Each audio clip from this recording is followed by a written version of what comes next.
proposals, and we had a lot of different ideas about it, and this was one of the outcomes of that project, which was a messaging device that, you know, delivers your SMS basically sort of letter by letter over the course of the day. But I want to talk sort of more generally about the digital age, because I myself was a very early adopter of technology, maybe not as early as some, but I was in the late 80s, had a 1200 baud modem and a Mac, and I was hooked up to one of the first social networks called the Whole Earth Electronic Link, which was developed by Stuart Brand of the Whole Earth Catalog and now of the Long Now Foundation, a really fascinating organization based in San Francisco that's about long-term thinking. And they have wonderful seminars once or twice a month, which they would put online, and I recommend taking a look at it. So I've never had any fear of technology, but my interest in technology at the time was also in what its appropriate, sort of what were the forms that would emerge from this. And I personally was looking at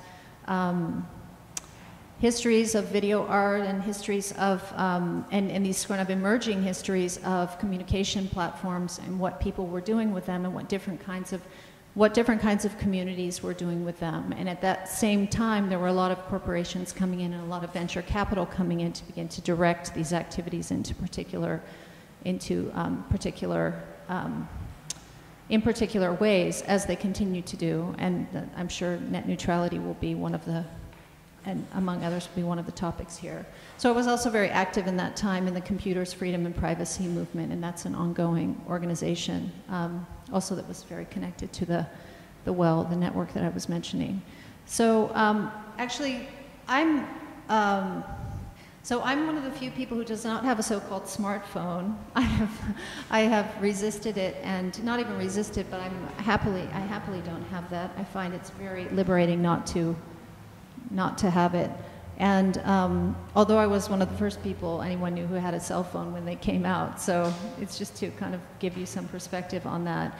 And last year, or at the end of 2012, Slow Lab, after much internal debate, we started a Facebook page and a Twitter feed, which is not really helpful, I think. But we were doing a crowdfunding campaign that also in the end wasn't very successful, but everybody said, you've got to do this on Facebook, because, and we realized we were sending out emails and nobody opens the email. Nobody's making time, I mean, and I understand that. So we, with varying success, I post something once every few months probably during that period, and realized that you had to give these sort of sound bites of information about different projects and things we were doing in order for people to read them. In fact, the thing that I posted yesterday or the day before about this panel was one of the shortest posts I've ever made, and it got more likes than any of the other ones. So, but maybe it was a picture from Philip Ly's installation, which I put in.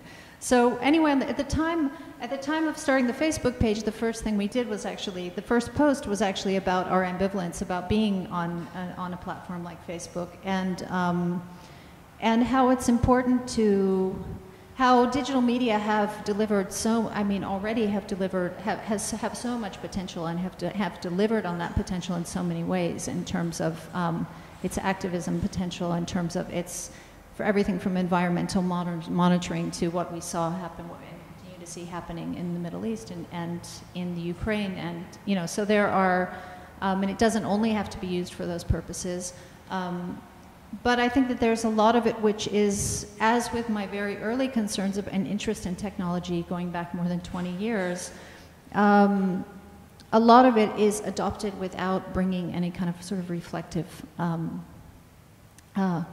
bringing any reflection to it, and actually what I would call slowing into, or at least bringing a slow perspective to what is this about, what are we doing here, what does it mean to be native to this or to be new to this, and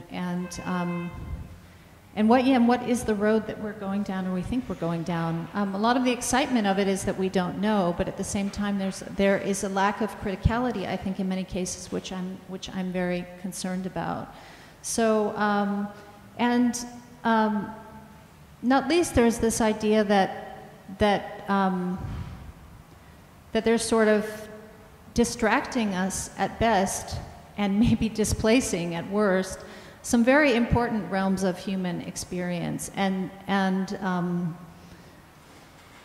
it's important to look at that and think about and try. And what I really next want to talk about is this idea of slow knowledge, which was the way that I was introduced, because what I wrote on our Facebook page, I'm just going to read it here, is that it's not a rant against technology, but more of a cautionary tale, because we feel that we need to, we want to make sure that people continue to have intimate spatial and sensory experiences of the world, that they enjoy the pleasure of public space and celebrate the synchronicity of chance encounters.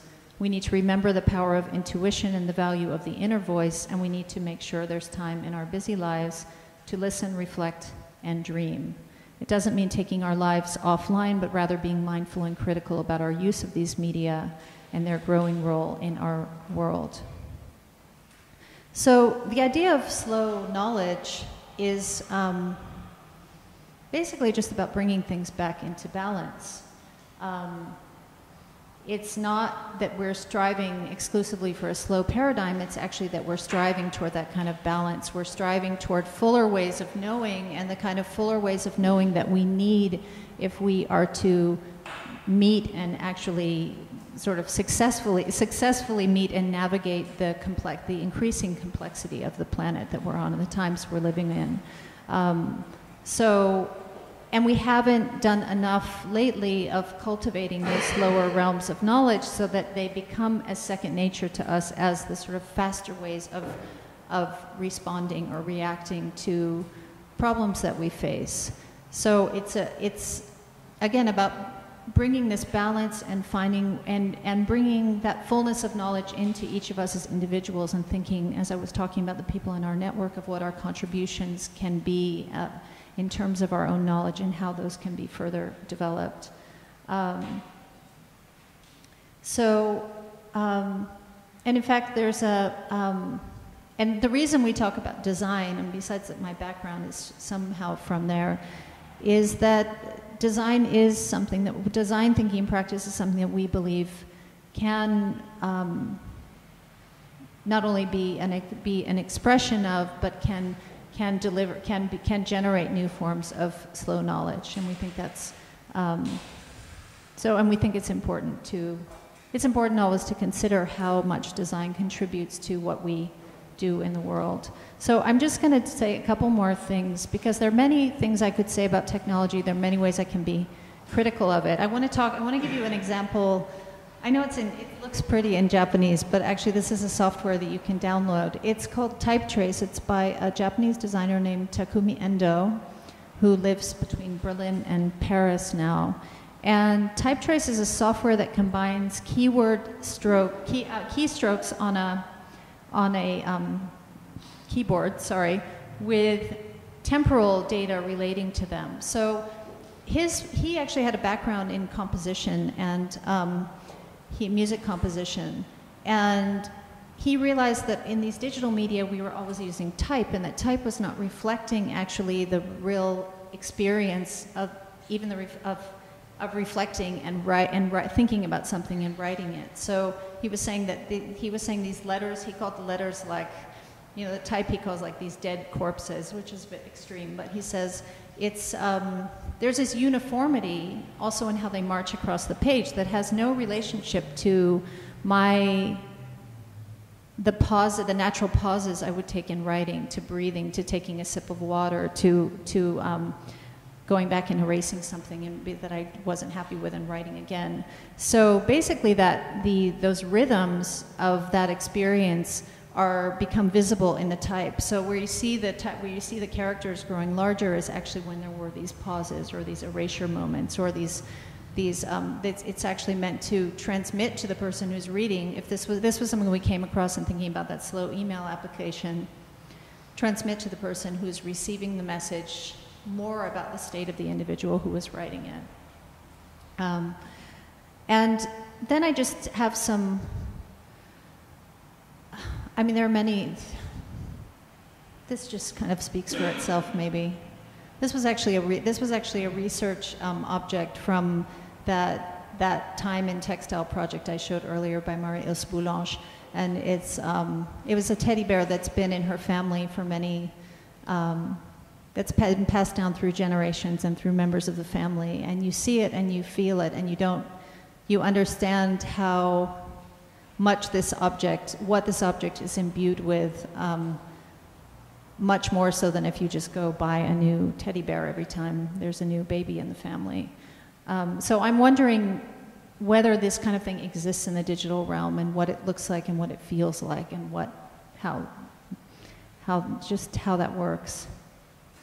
And I won't really talk about this image, but it's about architecture. It's a project we did with architecture students about actually teaching them who are studying to be in spatial practice all their lives, how to actually just be in their body and feel themselves in time for longer duration of time.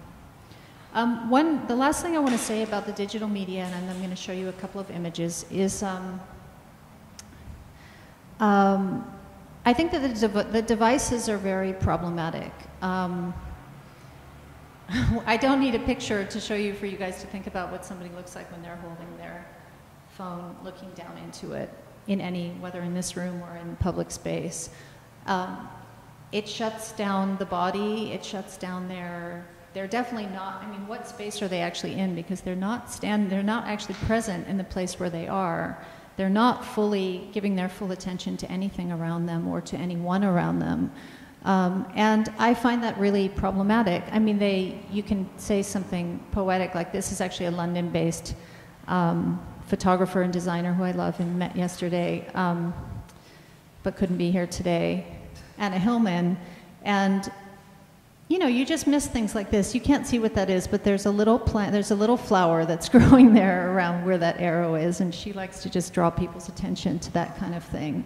So you miss things about the real world and real lived experience. And one of the things that I find so fascinating is that we really don't have any kind of discipline about how we are using these devices, and even, people, I mean, there's even these detox from devices now, right? But people just don't know how to turn off their phone, or how to just, I had a former student from Parsons School of Design in New York who went on to create a little bag that you would turn off your phone and put it in and put it on the table when you were sitting with someone, and the bag said, "I'm giving you my full attention."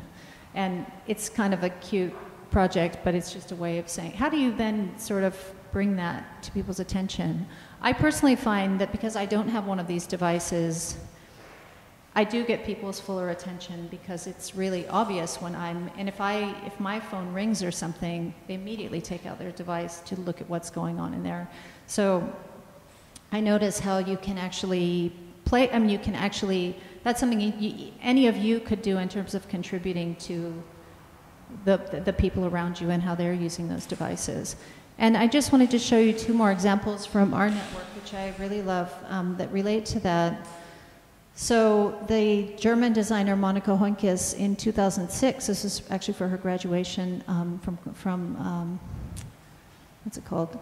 Not the Kunstfach. Anyway, in Berlin, I'm blanking on that. She created a series. She created a series of objects called Living with Things. She's also an interaction designer in different ways.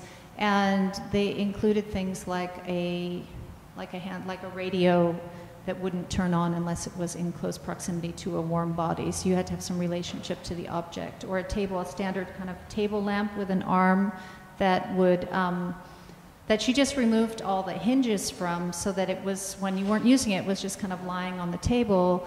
And when you did use it, you had to actually negotiate the object. So she's got pictures of someone cradling it, to be able to use the lamp to serve its purpose. So we tend to think of here's a chair, it has 4 legs, I'm going to sit in it, it will hold me up, as opposed to thinking about the kind of intimacy and codependence we could be developing with with the materials around us, and how that also generates more durable relationships with them.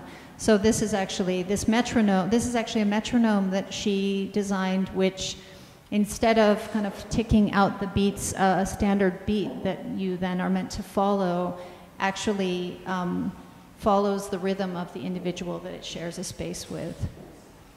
And so it brings, sorry, here's another image of it. So the individual becomes the purveyor of tempo to the object and not the other way around. And then the last thing I want to show you is a wonderful, one of the last projects from a wonderful Dutch multidisciplinary designer named Maria Blessa. And as opposed to telling you about it, I'm just going to show you, if it works. I'm just going to show you a video. Okay. And is that, oh, I don't have sound. That's too bad. I forgot about it.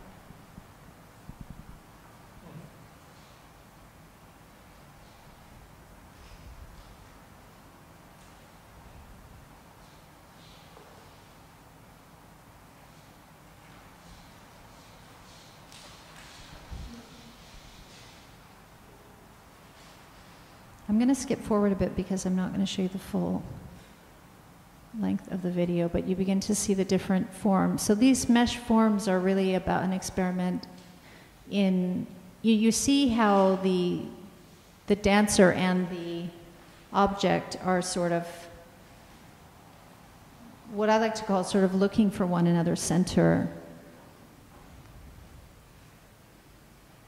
And when I first saw this, I started to think about this is like, oh, sorry, I didn't mean to do that. Darn it, I'm sorry. I'm not so, let me see if I can get further along. You know, this is a form of clothing. This is a form of transport. This is the shape of our future cities. And I think in terms of what we're talking about, I mean, how could not only the digital media, but the devices that we use to access all of this information begin to have the same kind of quality? Okay, let me see. This is, well, that's where she's leaving it. Just a minute, there's just this one. And we're actually doing a very exciting project with her in New York in the next months in collaboration with the Isamu Noguchi Museum, and a group of students from, an interdisciplinary group of students from the Pratt Institute in Brooklyn, from architecture, dance therapy, and fashion, who will be collaborating with her and thinking about the implications of this in their fields. So, two last things. This is a wonderful book, Harebrained Tortoise Mind, by a British psychologist, Guy Claxton. To undertake slow learning, we need to feel comfortable being at sea for a while. Maria Blessa, the designer I just showed from the Netherlands, talks about the freedom of not giving names to things, to see what emerges, inciting the flow of continuous creation. The cultivation of the slow mind that he talks about in this book is extremely important to how we're going to move forward into the future. And then my last slide is just this Joanna Macy, the environmental activist, deep ecologist, and Buddhist teacher. She talks about something called positive disintegration, which is how we're going to move forward. So she says, do I need to give up something in order to know something new? These are just questions about knowing and knowledge. Will it bring me into contact with other knowers? What is the intuition behind those relationships? Would it be helpful to have some kind of initiation into that new knowledge? And importantly, who is the community that holds the space for me to know this and to apply this knowledge? So as we go into this new kind of territory of digital media and we're really talking about relationships and systems and knowing and sharing our knowledge. And so what kind of, what do we need to disintegrate? What do we need to disrupt? What are we actually building up? These are the kind of questions that we're asking through our work. I invite you to stay in touch. There's our Facebook. And you're also welcome to email me if you have any ideas, and, but don't expect a fast reply. Thank you.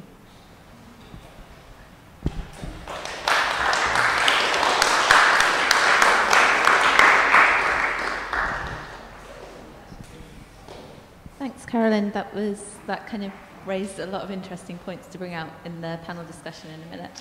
Our next speaker is going to be Richard Kerridge. And so Richard is the course director of the MA in Creative Writing at Bath Spa University. Alongside this, he has been engaged in eco-criticism, writing and environmentalism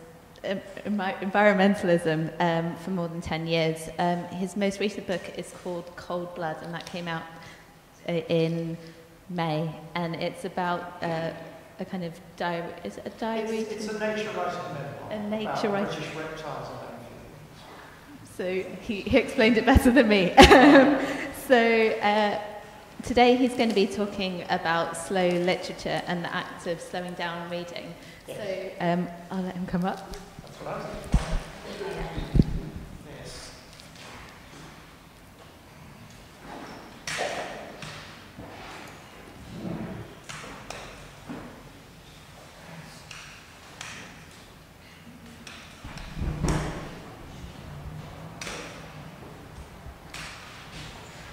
Excuse me, I'm incapacitating myself by doing something too fast. Yes, I'll just find these. That. How do I move from one to another? Just the arrow. Okay. Great. Just wait for this to arrive.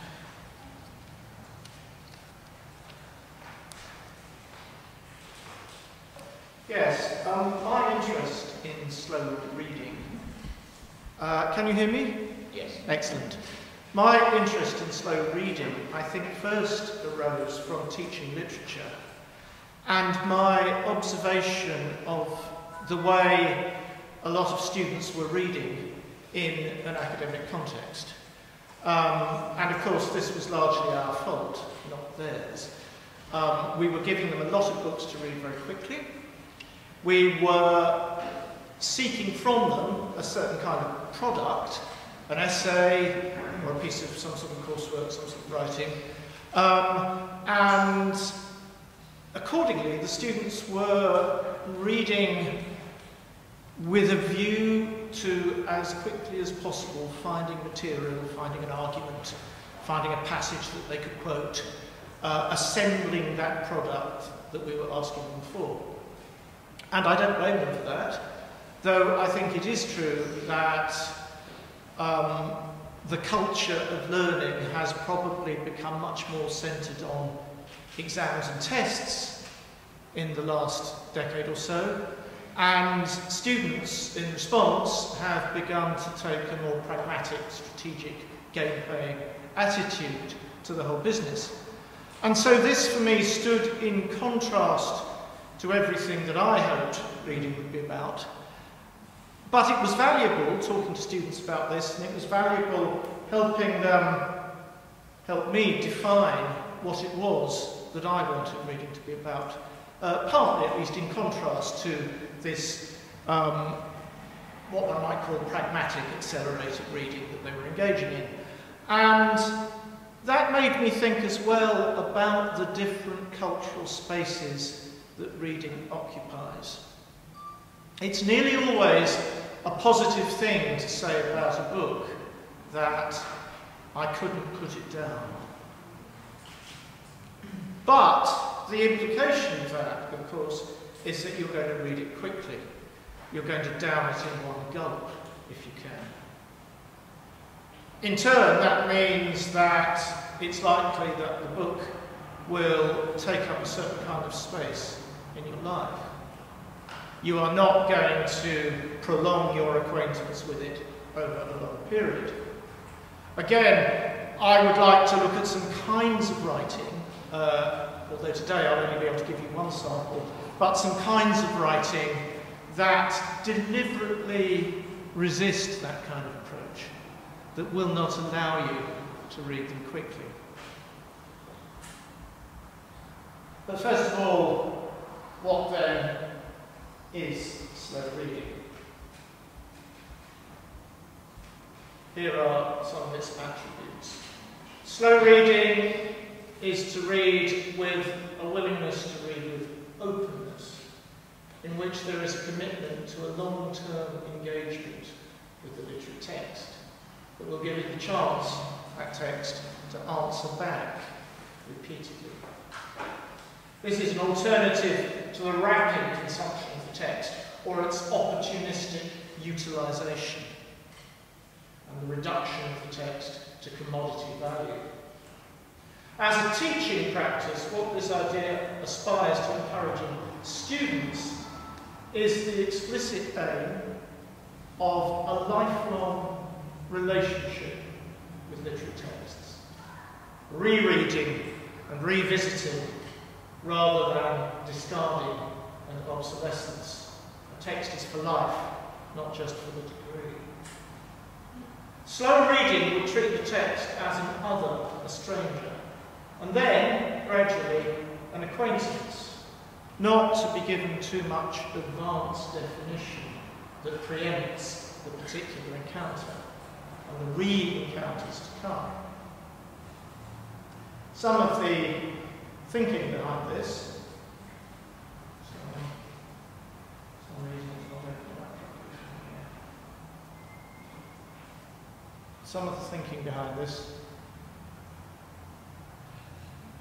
comes from the slow food movement, with which I take it we're familiar, at least in broad terms.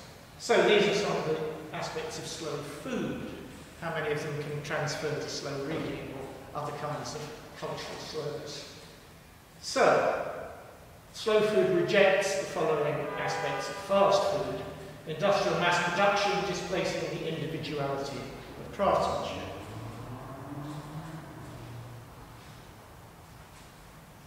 Uniformity displacing regional difference and seasonal variety. Mechanised systems taking the content, skill and holistic knowledge out of labour, taking out the pleasure too. Labour becomes burden-filling, the repetition of simple tasks. And these things are being done to the consumer as well as the worker. Rapid consumption displaces leisurely enjoyment.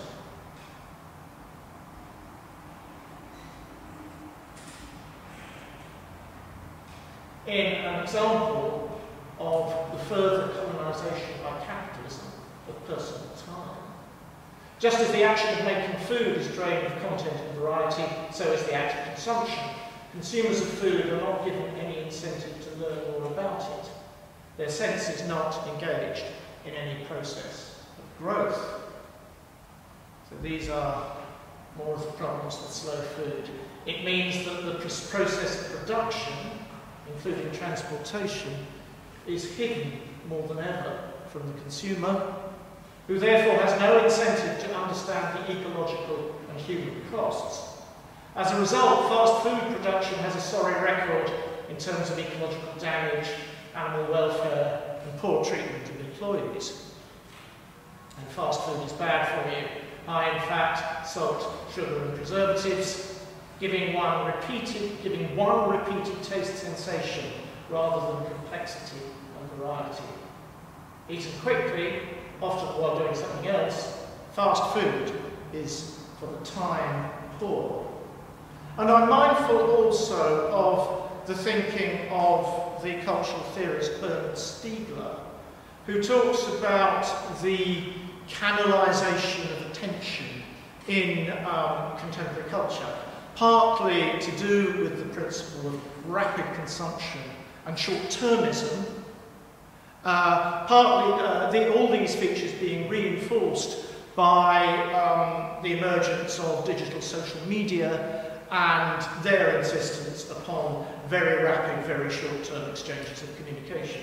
So in some ways, Stiegler sees these things as implicated certainly in our blindness to the long-term nature of ecological consequences, our inability to take social action against problems such as climate change, and he also sees such crises as the credit crunch, with its very short-term rapid turnover of purchases and profits, as implicated in that general tyranny of the short term. Okay, so what are the attributes of slow reading? Repeating some of the ones I've given already. Slow reading accepts and values the text's resistance to interpretation.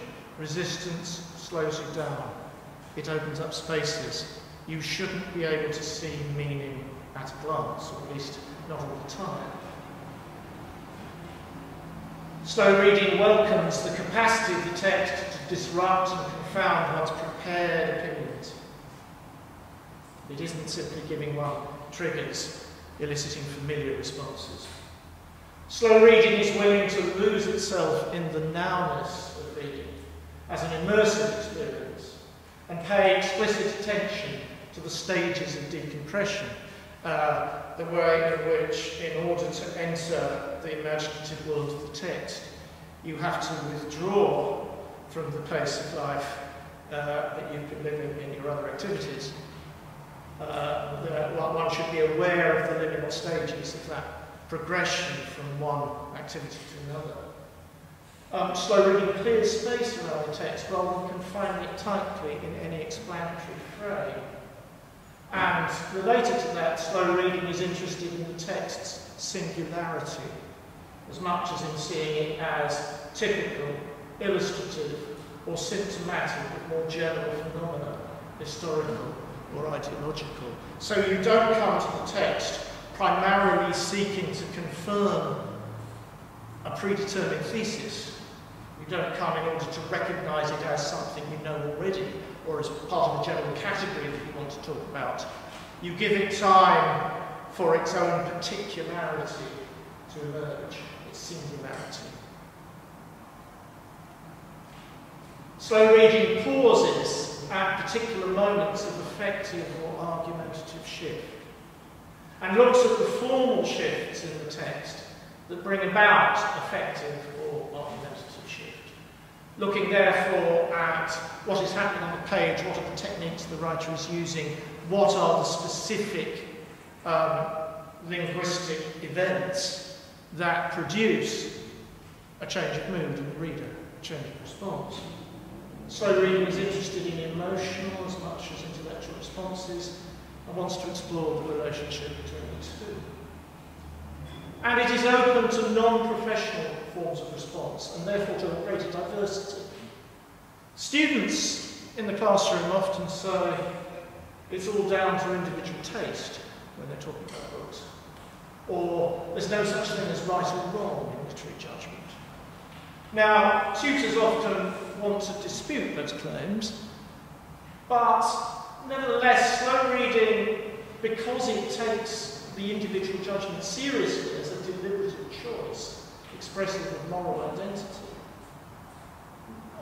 then it does accept an important sense in which, indeed, if one's opinion comes out of a serious reading experience, it cannot be entirely wrong. It has been part of a process that has to be taken seriously. If one is offering a judgment that comes from a complex personal history. Now, my example here, I mean, I could give several different kinds of examples, but here perhaps is a particularly strange and provocative one. It's from a book by the poet Tony Lopez. He calls it found poetry, though I think to most appearances it more resembles prose. I've just given a little passage of it here. This is a book-length text called Only More So, published in 2011. And the text is compiled entirely of excerpts, sentences or groups of sentences taken from a very wide variety of sources, such as scientific journals, newspaper reports, the financial pages of newspapers, works of history, works of anthropology, works of popular culture, stories, snatches of television. All of these, everything in it is quoted, and they are run together like this. So, if I can briefly quote this here, the responder X is designed to accurately quantify the vertical component of motion associated with the startle reflex. After they left the fMRI scanner, volunteers did a memory test. The path to the spirit world lies across the sea, and the souls of those who have died must pass over the water. Virginia Woolf wrote this paragraph. The bats rouse and fly around when they should be conserving energy. Having burned their fat, they eventually starve to death. Now here is a text that uses radical discontinuity to interrupt reading. It doesn't let your reading get going. It continually makes you start again because you are encountering a new piece of material from a different context. Moreover, much of it, as you can see, is highly technical.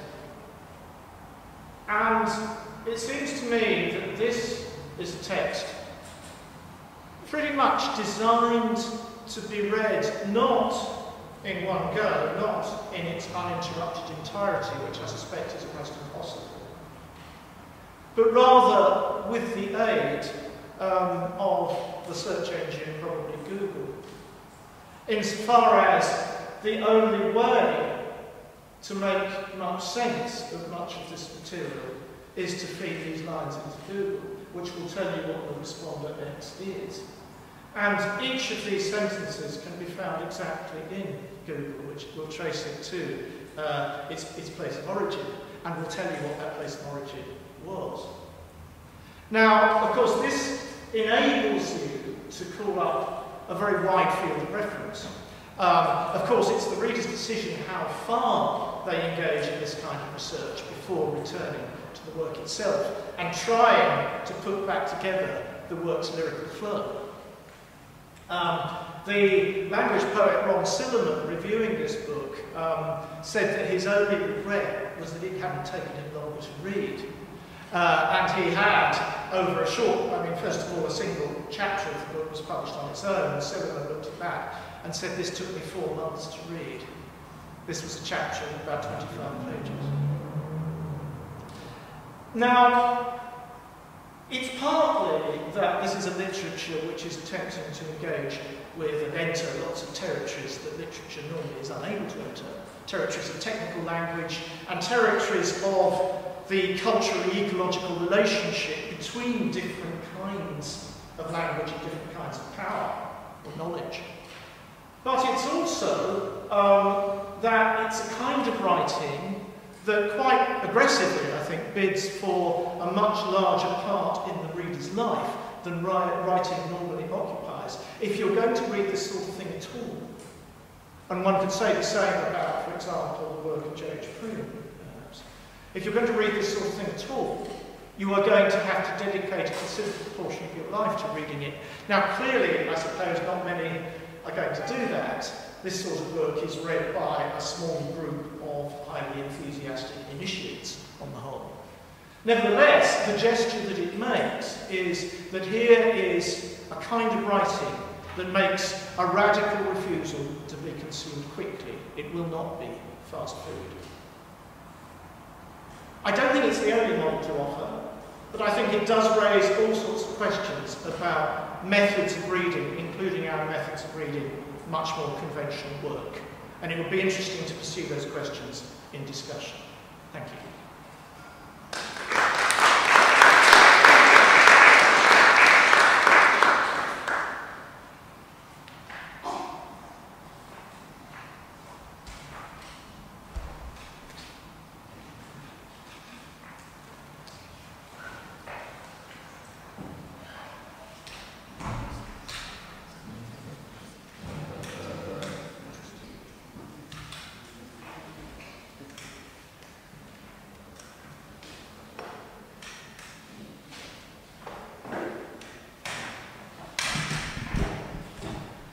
Thank you, Richard.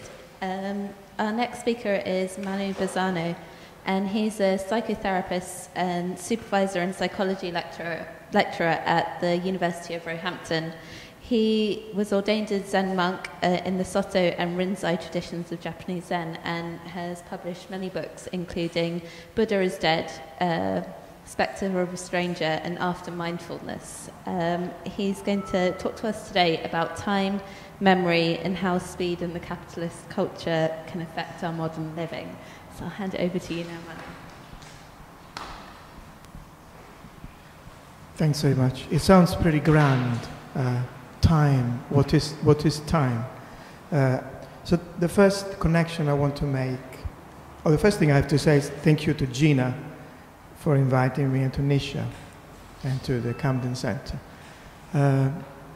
Time.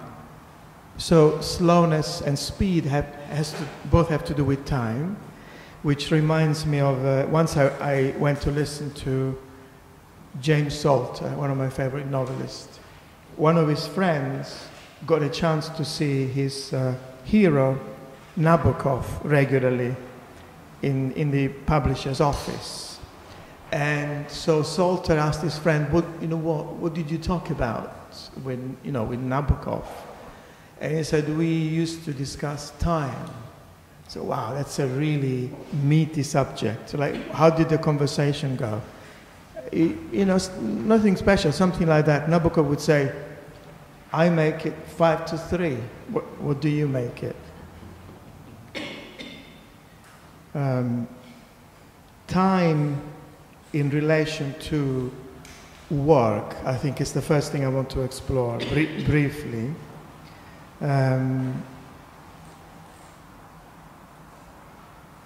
At some point around I think the 13th century, in European cities, people had a new desire which wasn't there before. They wanted to know the time. What is the time? And that's more or less when, more or less officially, when time moved from being God's time, whatever God means, I like to think, means infinity, to the time of the traders. So suddenly, time is money, time is important because of work. If you jump a few centuries later, you have industrialization, you have terrible work conditions, you have alcoholism. An awareness of time and the relation to different levels of speed brings suffering, brings certain levels of problems, which are still there today. The industrialization, alcoholism connection now is replaced by, for example, to give you an extreme example, work in the city, the financial city, and what the writer Federico Campagna recently said, a new culture. So no more alcoholism, well, not so much, perhaps not so groovy. Getting drunk is not so groovy, but this has been replaced by the ketamine blackout and by a whole series of musical expressions, a musical language which once upon a time used to be radical, interesting. I'm thinking about rave culture, etc. And now has become a new brand of motivational work music. Interestingly, researching, or rather idling through the computer, looking for ideas to bring here, took me to places where I would never go. One of them being Britney Spears, the anagram of whose name is Presbyterians. Make of that what you will, but it really fits. One of her hits was called Work, Bitch. And the lyrics is hardly Coleridge, but it captures a certain thing. You want a hot body, you want a mansion, you want a house in Paris, work, bitch. You want a, how does it go? You know, you want a Lamborghini, you want a Maserati, you want a hot body, work, bitch. Presbyterians, it kind of makes sense. Max Weber would have approved. And then there's the other guy that I listened to, I don't know who he was, in the local gym. It really fit to the gym atmosphere. Work hard, play hard. Again, hardly Wordsworth. Work hard, play hard. And then a wonderful line, it is the only thing we know how to do. Work hard and play hard. And for the ketamine blackout, Icona Pop will do. It says, I want to smash your car into the bridge. I want to see it burn. I want to dump your shit into a bag. And I don't care. I love it. Which is a great soundtrack for the Friday night throwing up after the work in the city. I'm not talking from direct experience, although I had my own share of trouble, but more in terms of client work, the incredible drive to work faster, do faster, and have fun faster. Question, is it fun? The second connection I want to make is between time, speed, and the self. In Being and Nothingness, Sartre says something, I'll paraphrase. It takes a certain amount of prestidigitation, which is a very interesting word, prestidigitation, digital. I imagine the origin has to do with doing a lot of fast tricks with your fingers. So it takes a certain amount of prestidigitation to maintain this construct, which we call the self.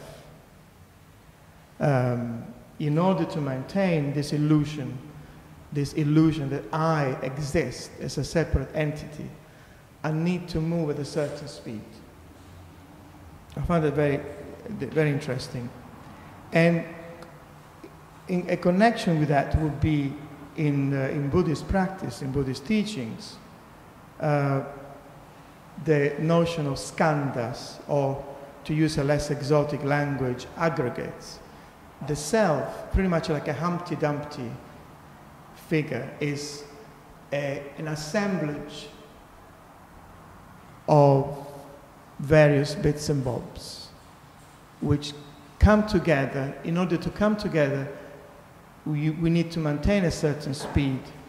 And in order to come together, I need to continue feeding the illusion of my own existence.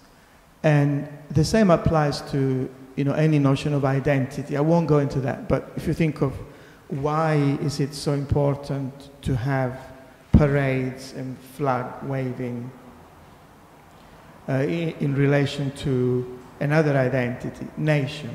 Probably because we have to feed another sort of collective puppet, namely the nation state. But let me bracket that for a moment. So, skandhas aggregates a certain slowness, this is my hypothesis, would help see more clearly through the construction that we are as an identity, if it makes sense.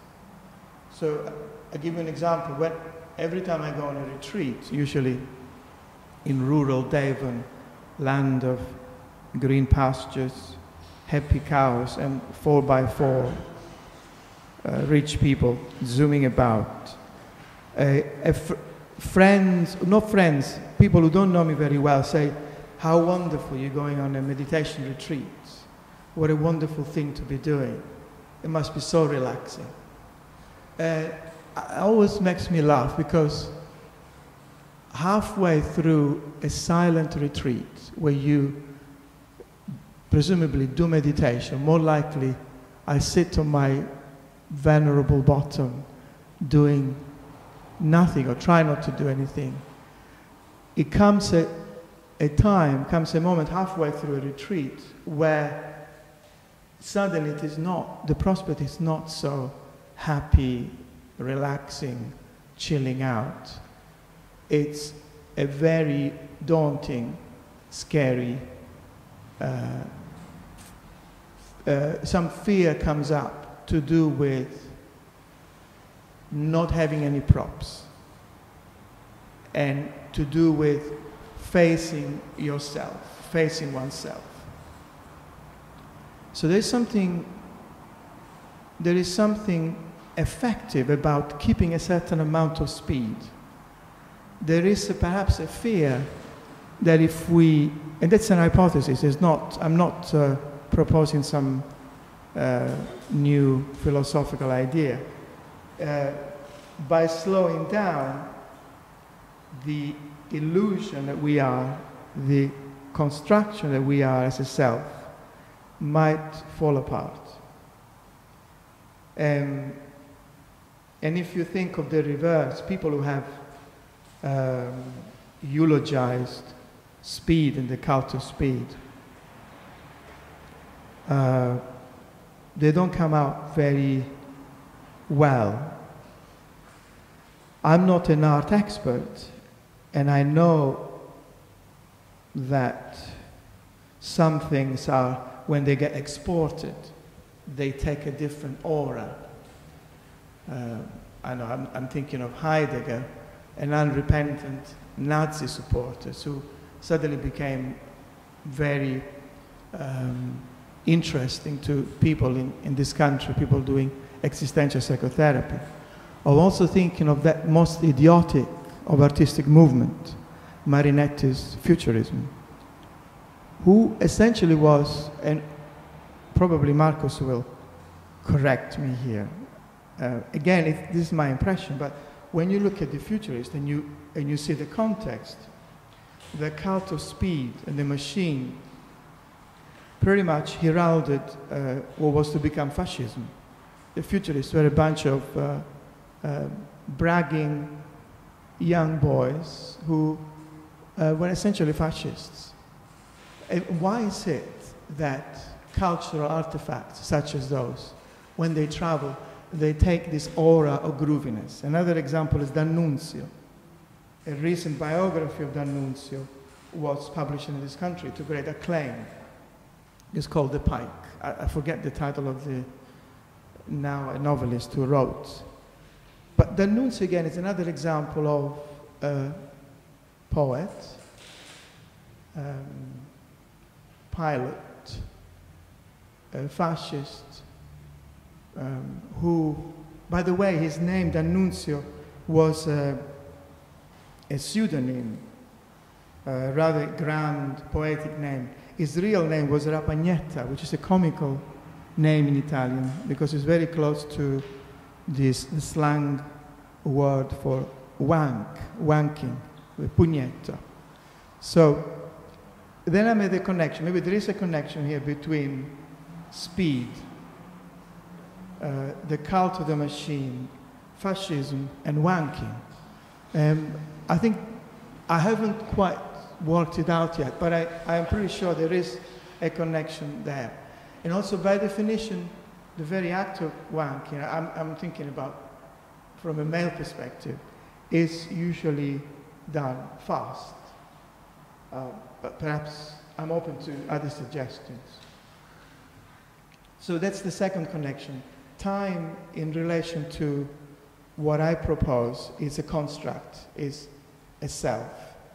And this was even before, Sartre or the Buddha, they would have no idea of the social network, but actually I have a version of me in the social network, which I have to constantly feed.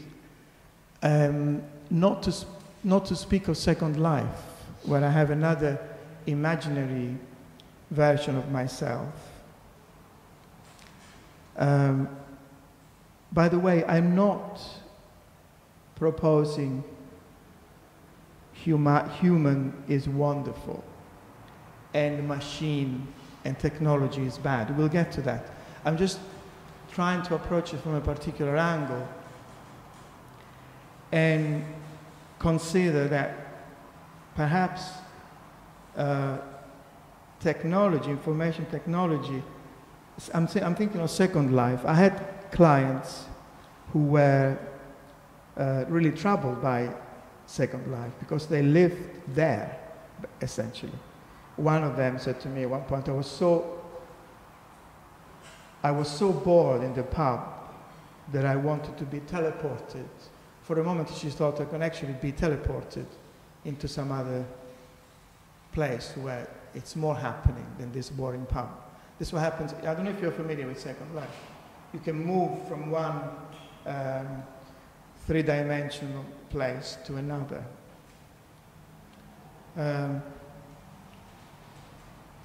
What is the point I'm trying to make? Could it be that this move towards what some people call the post-human, the aggressive overtake of technology over the human, has really fulfilled that old chestnut, that ancient dream that Plato tried on us, and then Christianity tried on us, the Platonism for the masses, to bypass the human.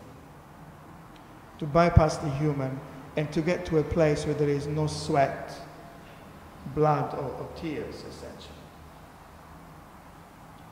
And third, which is the most important point, and it really prompted me to explore an area which is new to me, which I know little about, but I found some ideas which are very interesting. The idea of complex systems in relation to slowness, in relation to speed. Any complex system, biological, so a human organism, but also, and this is crucial, also a complex system which is essentially a machine, essentially mechanical, needs a certain slowness in order to perform. Needs a certain slowness in order to perform. So the argument is not of slowness for slowness' sake. I am not advocating the precious New Agey, Buddhist spirituality bollocks of, you see sort of people on retreat that really, they chew their tofu incredibly slow, thinking that that is going to somehow save you from old age and decay and death. I'm also not advocating the slowness, the sort of Buddhistic slowness that will come to an exhausted lot. I tried hard. I managed to buy my 4x4. I have become an ideal daddy with the ideal kiddies, with a great job. Now let me have a stab at Buddhist meditation and arty slowness. That's not the sort of bullshit that I'm talking about, because they will be adding insult to whatever the expression is, to the injury. I'm proposing something else. I mean, rather than this view, I'm proposing a deliberate undoing of a movement which is heading towards some sort of catastrophe. That sounds pretty apocalyptic. In fact, what it's heading towards is towards the profit of the few instead of the well-being of the many. Another example, recently somebody published a book called Flash Boys, and there is a reference to high-frequency trading, where you go to buy, you sit to a computer, you try to buy a stock. By the moment you click, the price has already changed. because it's an incredible high speed, mechanized high speed, which doesn't allow even for that sort of trading. So let's go back to the point I was trying to make. Any complex system, the human organism, needs an appropriate speed. And that's what I'm talking about. Not slowness for slowness' sake, not slowness as a kind of a precious, groovy thing to do, but rather an appropriate speed in order to experience our life, going against some of the consequences of what modern, postmodern situation brought us to. Namely, one is, the illusion of simultaneity. Clocks are synchronized, so rather than living in our own phenomenological time, situated, impermanent, we have this illusion that we are living at the same moment in time, in the same situation as people in New York or Singapore. Second, even more worrying, an attempt to control the future. The more efficient the technology, the more the possibility to control the future. But if I'm attempting to control the future, I will probably try to replicate the present or replicate the past. And what future would be more boring than a future which doesn't have surprise, which doesn't have inherent existential uncertainty? So not slowing down, but rather appropriate speed in order to live what is already a complex situation. Often people who pontify on the post-human and the technology and the beauty of all that, their assumption is that we as humans are simple and that the enhancement given by technology will make something more complex. But the point is, we are already very complex, and there is a lot to lose if we forget that. What do we lose? I would suggest a certain integrity. I'm thinking of Coetzee, the South African novelist who wrote Slow Man. We also lose a certain sense of a grip on reality, like Caroline was saying before. If I'm constantly somewhere else, how can I have a grip on reality? I'm also thinking of a novel whose author I forgot. It's a fictionalized account of John Franklin's, the discoverer, who was taught to be stupid because he was very slow. So, you are slow means you are stupid. And the novel unfolds where, in fact, he's taking command of there is more and more people begin to appreciate his integrity, his intelligence. But sometimes there's not always a happy ending to the story. And finally, I'm thinking also of Milan Kundera, slowness. Slowness has to be regained in order to regain sensuality, in order to regain a sense of pleasure in life, because there is nothing worse than Freud teaches us, instant gratification. Instant gratification is not really fun because I want the next candy. And second, by being pacified, by having received my daily dose of candy, I will be, Marcuse would say, desublimated. I will have reached a little level of satisfaction that prevents me from becoming a citizen, going out there and saying what we are going through now. For example, this current Lib Dem coalition, which is whose levels of cruelty and imbecility goes way beyond any imagination.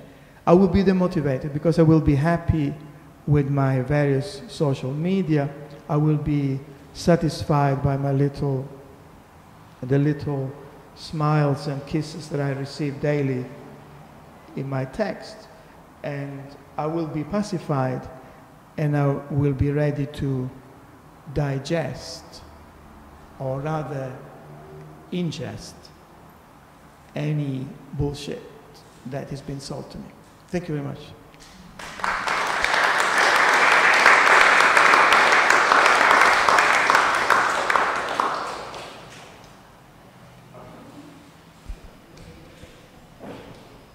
Thank you, Manu. So just before we move on to the panel discussion, we've got our last speaker, Marcus Verhagen. Marcus teaches, is a senior lecturer at the MA of Contemporary Arts at Sotheby's Institute. He's contributed to many art catalogues alongside writing for Art Monthly and After All, to name a few of the magazines that he's written for. His current research is focusing on globalization, and today he's going to be talking about the slow and fast in contemporary art. So I'll hand it over to you now. Thanks, Nisha.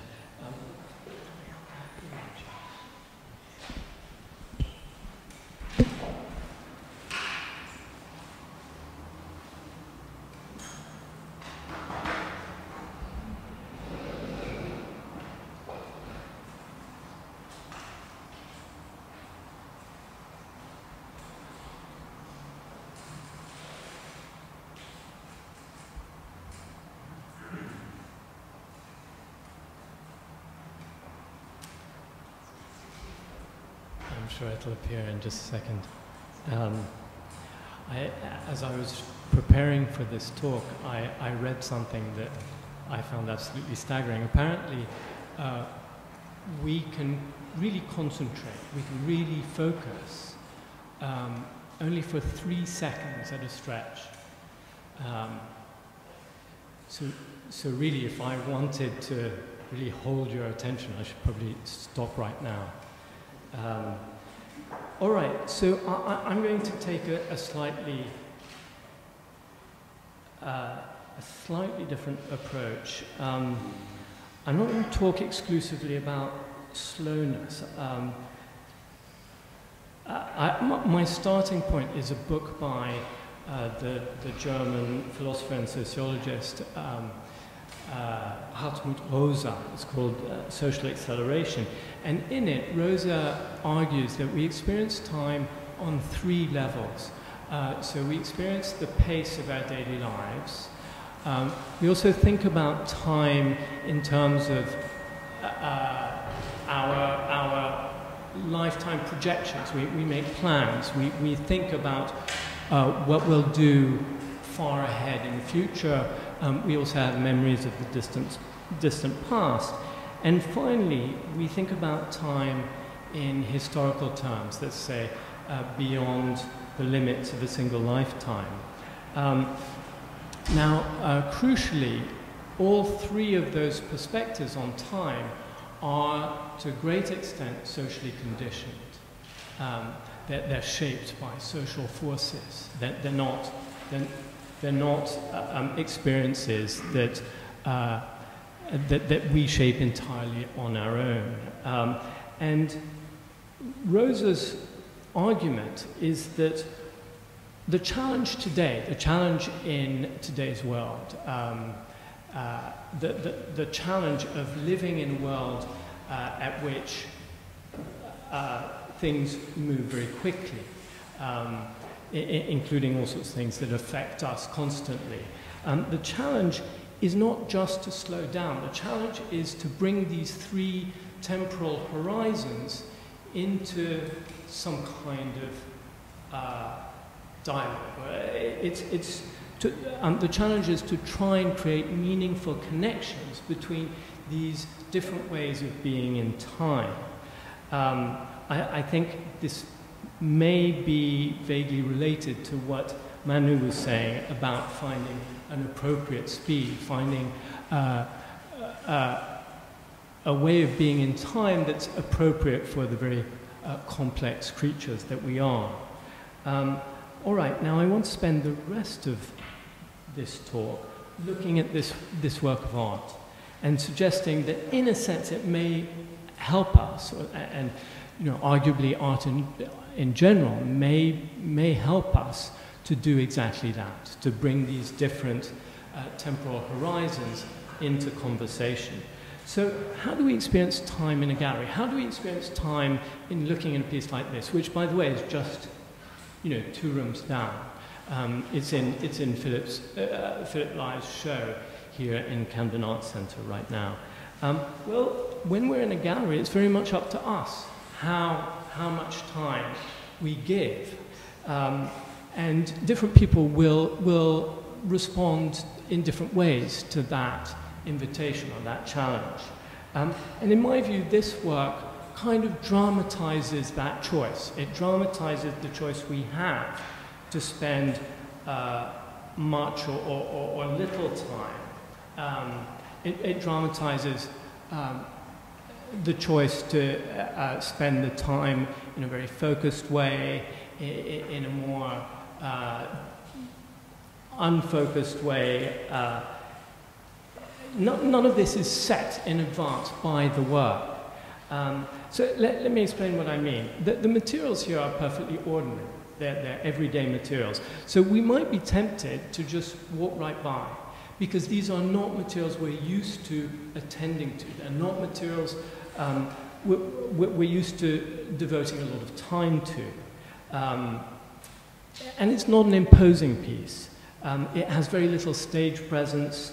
The way it's displayed to one side, up against the wall, without a base, the way it's displayed also suggests that it isn't trying to hold us back. It isn't explicitly trying to make demands on our time. And it's work that could have been put together very quickly. We tend, wrongly in my opinion, we tend to think that the longer it took to make a work, the more time we should give it. We tend to think that our investment in time should match the artist's. And conceivably, this was just thrown together in very little time. On the other hand, it's a very reticent work, and in that sense, it might be read as asking us to slow down a bit. And if you do stop for a moment and think about it, you might come to feel that the work wasn't made all that quickly after all. In fact, the work suggests a whole series of ways of being in time. Like many of his works, like many of Philip Ly's works, it pushes you to consider the time, to consider his working practices, to consider the life of his studio. It pushes you to consider how he divides his time. And though the materials may have been brought together, may have been assembled very quickly, it's very possible that the ideas behind this work came to him over rather a long period of time. So it looks like the work of an artist who spends a fair bit of time rummaging around in flea markets, in skips, possibly in attics, an artist who has a familiarity with objects and materials that presumably comes from collecting them, from manipulating them, from letting them lie around in his studio until he's found a use for them. Now, the title is surely significant here. The title suggests sickness or old age or possibly death. Is the work likening the blanket to skin and the cutlery to bones? Well, I don't know. Perhaps it is. It certainly raises that question. In any case, the title points to a different temporal register. It points to the span of a lifetime, perhaps to the relaying of generations. wrapped as it is, or wrapped as they are here, the knives and forks and spoons, could have been found in the home of an elderly relative after he or she passed away. This could be an heirloom. It could be something inherited, by the artist or implicitly by us as we consider it. The wrapping also suggests that the objects have, in a sense, existed outside of time, that they were for a time unused, that they existed in a state of suspension, at least for a time. In fact, you could read the work as a kind of allegory for the workings of memory. You could read it as suggesting that the pockets of cloth refer to past moments that may be available to the memory or may not, some available, some not. And you could even read the softness of the cloth here as referring to the variability of memory. The fact that we can recall some episodes at some moments and others at others.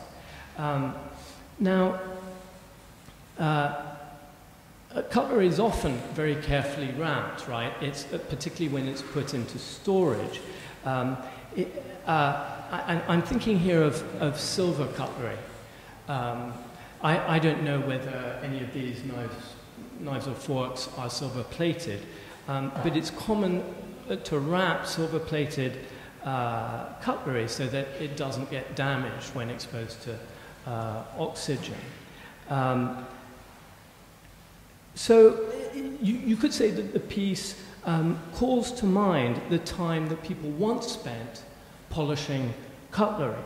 And so indirectly, it reminds us that today we're too pressed for time to have the kind of implements that require that kind of maintenance. We don't want to be bothered, unless, of course, we have someone else who can do the work for us. In other words, the work very obliquely suggests that the time of some is more valuable than the time of others.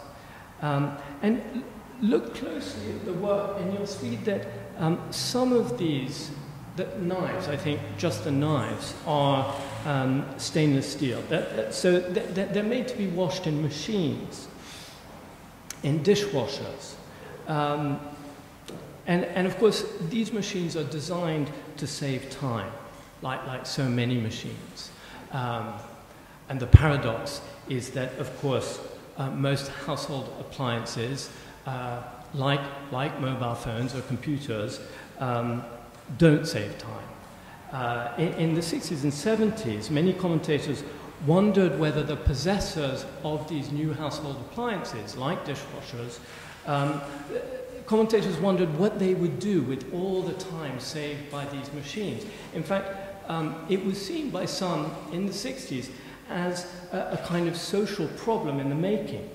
But an array of studies have shown that actually owning a dishwasher or washing machine doesn't necessarily cut the time you spend on household chores. All right, now I want to step back a minute and wrap these comments up. I haven't been trying to suggest that this work is about time. In fact, I think it's one of the great strengths of this work that it isn't in any very straightforward sense about anything at all. But inasmuch as it touches on experiences of time, of being in time, I think it's very suggestive. And what I've tried to argue is that it encourages us to reflect on different facets of our experiences of time. On the time it may have taken to make the piece, on the time we spend on minor chores, on intergenerational time or the personal and historical connections between different generations, and on the different time constraints that are felt by different people. Above all, like many other artworks, I believe this piece indirectly asks us to consider our experience of time as we look at it. and use that experience as a way of reflecting on, obviously, all these other experiences. So if, as Hartmut Rosa suggests, what most oppresses us today in our experiences of time is not simply the pace of modern existence, but the difficulty we have in orientating ourselves in time, in tying our various experiences of time together into coherent narratives that can link past, present, and future, then Lai's work shows that art can play a small part in mapping both the difficulties and some of the efforts we can make in tackling those difficulties. Thank you.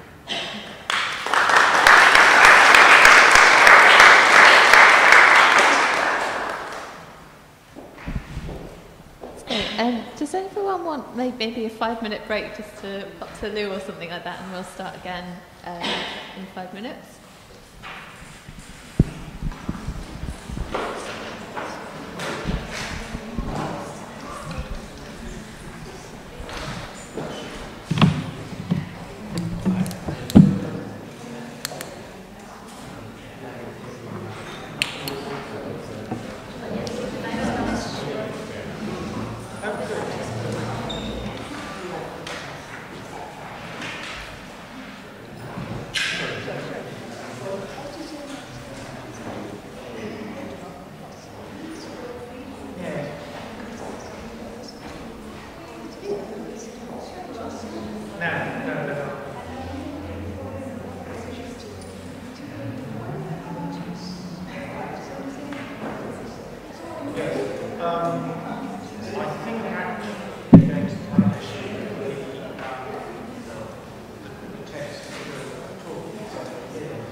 Whereas now, of course, students are getting heavily in debt, but they're also running part-time jobs all the time.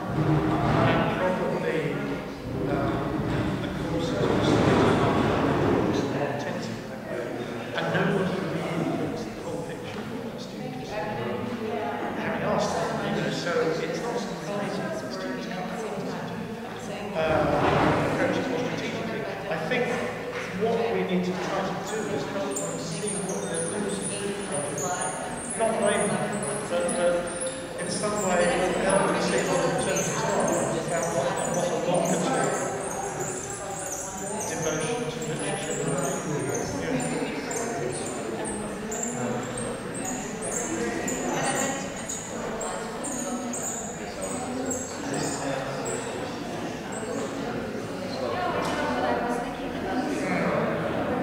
Yeah.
Yes, probably the end would be better. It doesn't matter which end.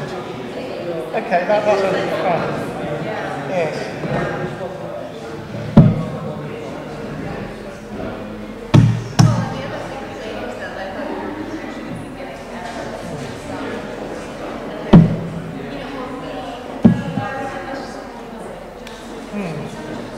It's like a different room. It does.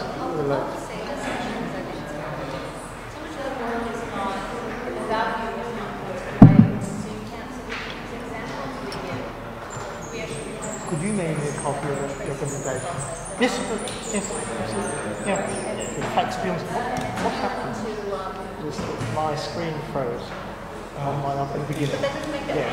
So I had to do it off the top of my head. Actually, I missed a couple of bits out, but I think it probably helped, if anything, because it was about the right thing. I tend not to have those because I want to come in and I know. I was slightly thrown at the beginning by that. But yeah, it was not very clear. oh, good.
I don't know if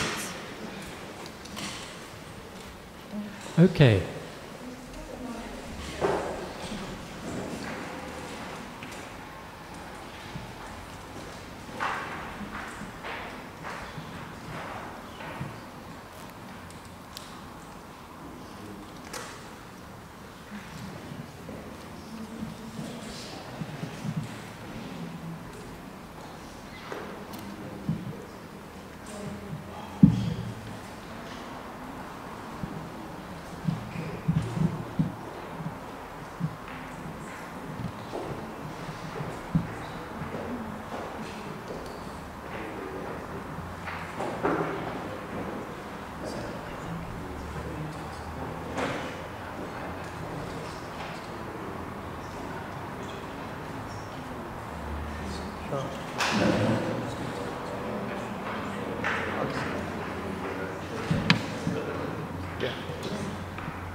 Is that glass yours as well? Then, okay, well, that's mine, I guess. Yeah, this is my second bottle.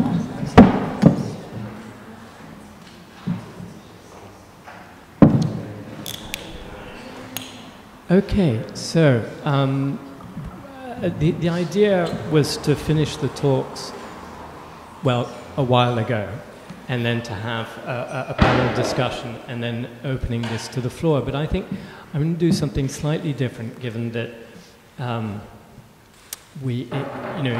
a spirit of slowness, we all overran. I'm just going to ask one question, and then we're going to take questions from the audience.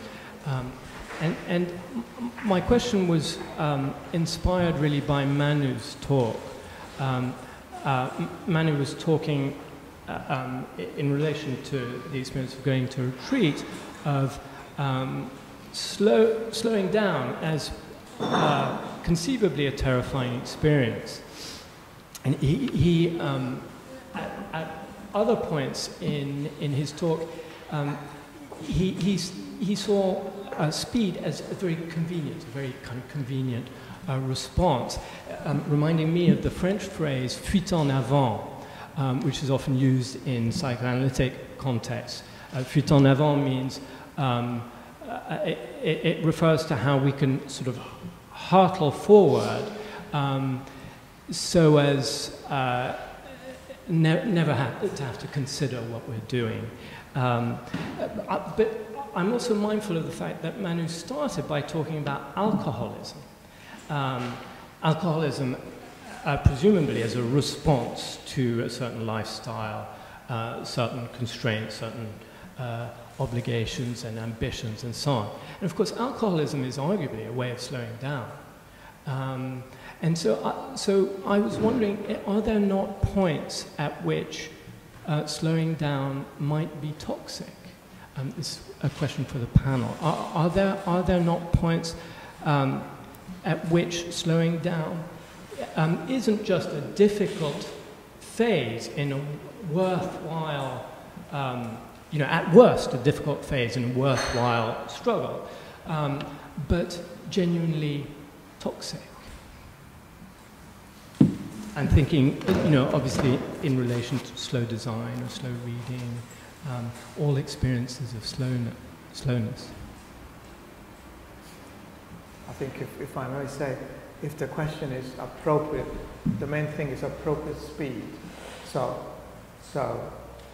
if I slow down too much, particularly by drink or imbibing, I'm no longer able to select the information from the environment. So I remember when I used to do acid, when you drop acid, the most important thing that you were supposed to be doing suddenly recedes, and everything is suddenly important, very important.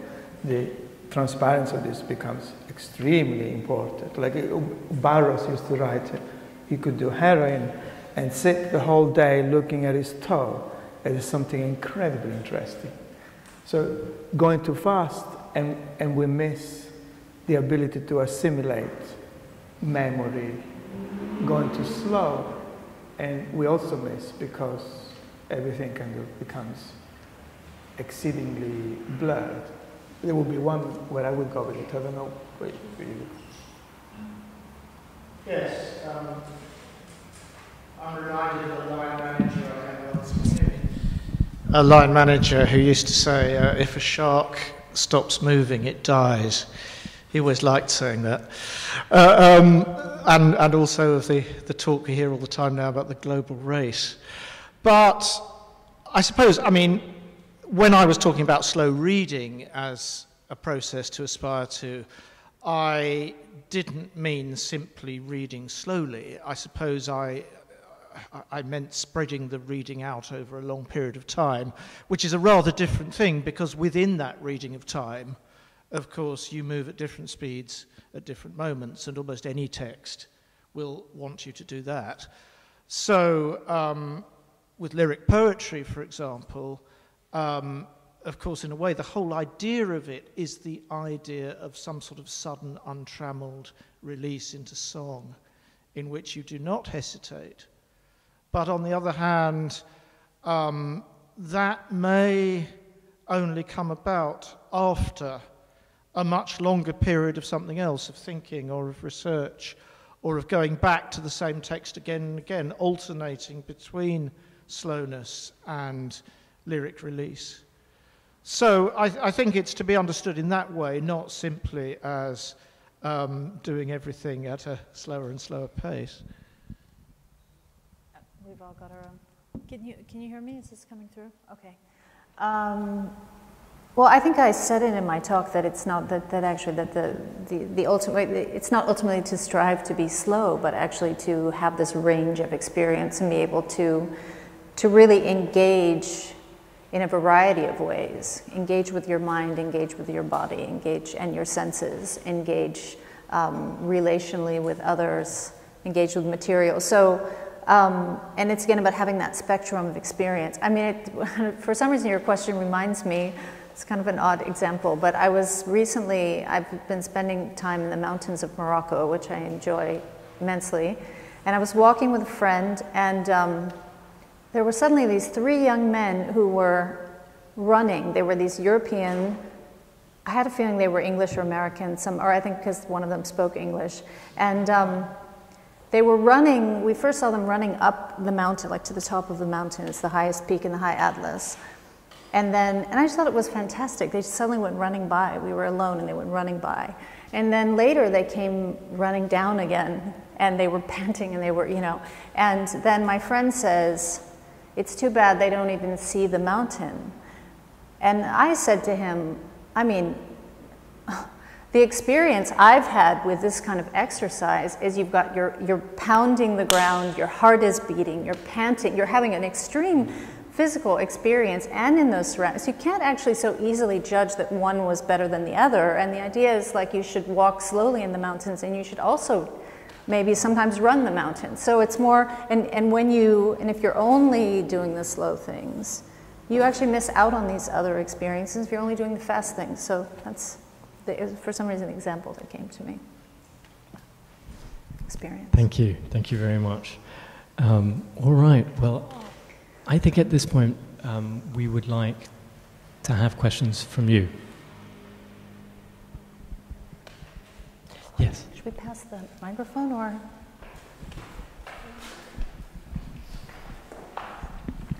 Hi. Some of you spoke about technology. Some of you spoke about technology as being the kind of impression that I got was that you felt that it gets in the way, and that it's something that you didn't want to necessarily engage with, or that it was something that was problematic and something to be fought. My own thinking is that it's something I don't see the difference between using a notepad application on a piece of technology and using a piece of pen and paper. I think technology is merely a tool to be used in a specific situation. I wondered, I think there was also mention of like the Facebook page and things like that, where actually what you're doing is saying, right, I'm not going to just ignore it or fight it, I'm going to use it. The thing that seems like the antithesis, I'm going to use it to reach out to people who are engaged in that thing and try and spread my thoughts out among that crowd, which I think is a very laudable thing when it's not necessarily something that seems to gel very well. It also brought to mind a friend of ours who is very into mindfulness, and he's part of an organisation called Headspace, and they have an app which makes you meditate. So it actually brings slowness into your life through the use of technology. I wondered if there were any other things that you've seen and ways that you think you can bring slowness to technology rather than have the clash of seemingly disparate things. I think I give some examples. I think that there are many slow and not even necessarily slow, but encouraging and appropriate uses of technology. I also, at the same time, I was talking about the problematic of some of the devices we use and how they actually shut down our bodies. And I was thinking about the same thing yesterday. I was waiting in line at Serpentine to go meet Marina Abramovich, and and to go and have a slow experience inside. And everybody was sitting there with their phones. And I had this little notepad, and I realized it was kind of the size of, well, maybe like the old-fashioned ones. And but I was thinking about this idea about presence and how I felt that I was fully present in my body, and I could be engaged with what I was thinking about and write, but I also took that break. There was this more natural rhythm to how it was happening. So I was thinking about the idea of could you actually be present within. And I know about Headspace. I met that guy actually in New York like 3 weeks ago, and or one of the founders. And I guess it's these. I haven't looked at it. It's these 10-minute meditation experiences, and I think that's part of this kind of detox kind of idea that some people are doing. And I think it's of course valuable to use what technology is available to bring some of these things into awareness. I was talking more about the indiscriminate sort of acceptance of all of these technologies. And I also think there's a danger in I was having, somebody was telling me the other day things I'm not aware of because I'm not online enough about these people, these teenagers that have like millions of followers and they're making millions of dollars in income, and they're just, I said, what are they talking about? It's like, well, talking about like I went for a hike today and this is my breakfast and these kind of things. And I was like, and they've got advertising in the beginning and the end, and I thought like, it's ridiculous. I mean, it's, you know, it seems ridiculous, but then was sort of this idea that maybe all of these millions of people they're following a certain broadcast model and they're following a certain reality TV model, they're following certain models, but could all these millions of people engaging with this actually could this be a symptom of this general restlessness on the planet that we're seeing in other places? And if it begins to be channeled in sort of what I would call more positive directions, like what would actually happen then? So I'm very much open to all kinds of possibilities. I think there's huge potential there, but I think there's a risk, both in terms of the corporate control of these media, and this is the idea of net neutrality I was talking about before, and also, yeah, I mean, the persistence of these models that are sort of outdated. Could I add something to that? I'm all in favor of technology. What technology makes less likely to happen is what some writers like Derrida call a ghostly presence. We have less time for reverie, for being inhabited by the past, and we have less an ability to be taken by what is perhaps human and even larger than the human. So even though, you know, it's not so much an app that helps me to be present, to be in the here and now. I don't think I can be in the here and now, ever.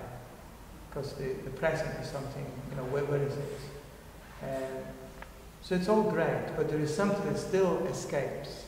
And I think the zeitgeist is to, you know, the spirit of the time wants us to get hold, control the future. Of course, we can reverse the process and use technology in another way. I'm not sure how. There are paradoxes throughout this subject, and one is that I think we're all arguing in different ways that the consumerist culture of rapid consumption, rapid obsolescence, discarding of machines that are still perfectly functioning, accumulation of waste, and so forth, that all of this is contributing to a building ecological crisis, as is very commonly observed. But we wouldn't know about that crisis, we wouldn't know about climate change but for technological methods, computer modeling, computer analysis of data. It's not that anyone that I know really is advocating a kind of renunciation of new technology and a return to a simpler life. But they are asking critical questions about particular effects of that technology. And I think what we've all focused on here particularly is what Stiegler called that canalization of attention. That sense in which attention can be appropriated, channeled, and made to move round circuits extremely rapidly, which means that other kinds of attention disappear, or attention is withheld from longer-term, slower things. I think that some of which, in fact, will become visible through different uses of technology. So I think it's much more paradoxical than that. Yeah, sorry, very quickly. I think it's worth thinking very carefully about the connection between speed and technology. I mean, technological advances don't always bring gains in speed. So anyone who goes around London on a bike will know that cars slow you down. Cars are slower than bikes. And the other thing I want to say is that we often assume that we live our lives at a faster pace because of new technologies, but it's quite possible that at least in some instances, it's more sensible to think about the relationship the other way around, that it's a desire for certain gains in speed, for instance, that have brought new technologies. So, for instance, if you look at transport in the early 19th century, it was in this country. It was you could travel faster from point to point before the invention of the steam engine.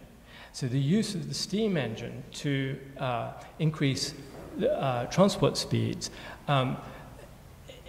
seems to have been a response to a pre-existing need.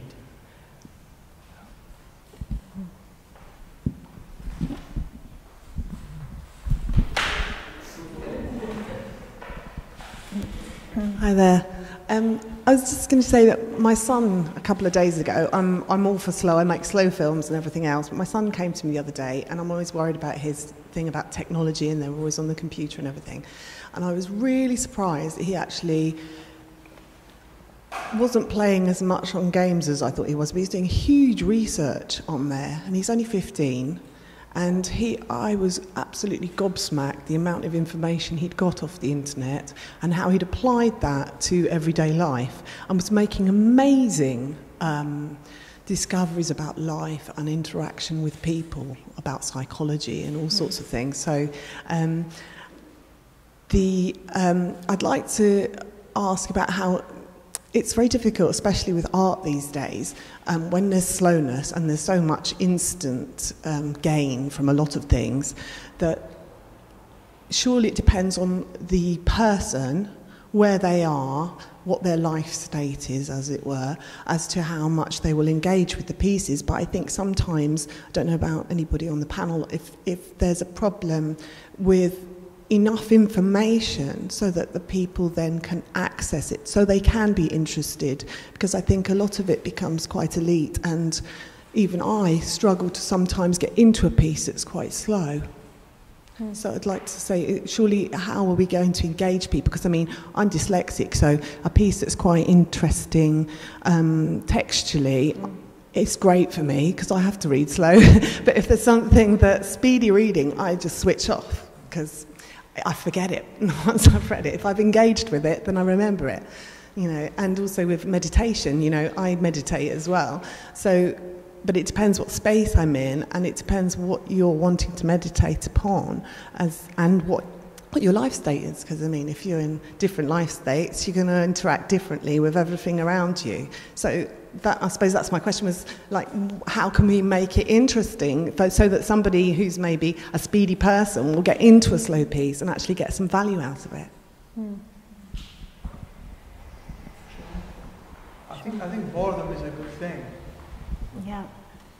I think boredom is a very interesting human experience. Nietzsche used to say, it's, you know, the more intelligent you are, the more you get bored. Maybe you need to stay with it. I mean, also a lot of trouble happened for people when they try to react against the boredom and to be entertained. And that's why, you know, we'll have everything become entertainment. Harold Bloom used to say, soon we'll have Hamlet the musical, because, you know, we have to be quickly entertained. So I'm not sure what I would do with somebody like that.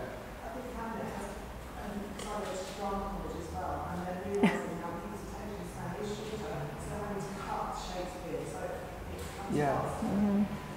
I think it's a question for slow learning or something to do with slow learning, probably. But isn't this all to do with training and preparedness for an experience? If you have a certain expectation about what reading is, that Tony Lopez poem that I put up will look incomprehensible. It simply isn't giving you the things that you expect. But I don't think it's difficult, exactly, if you are taught to approach it with a certain method. I think part of reading that poem is Googling everything in it, or a lot of what's in it. And once you do that, it raises all sorts of uncomfortable questions, but at the basic level of recognizing what it is that you're reading, I don't think it is very difficult. One thing that it does, I think, is to draw the reader into areas of specialist expertise that they might normally feel they simply couldn't enter. They would find too intimidating. They haven't got the training for it, the education. They don't know what the words mean. But of course, that's a matter of speed as well. You can always find out what words mean. And as you say, of course, having Google or having the internet at your disposal means that you are better equipped than ever before to find out what things mean and to read deeply. But perhaps to read in a way that is prepared to defer that sensation of completeness and recognition and excitement and lyricism and plot climax or whatever it might be. You know, that's prepared to see that as something that takes place in some time and that you need to work towards. And I mean, I think that's a rather different thing to learn from questions about whether it's difficult or elitist. Yeah, I would go along with both of those things. And I would say, like Richard, about the Lopez text, that the lie work,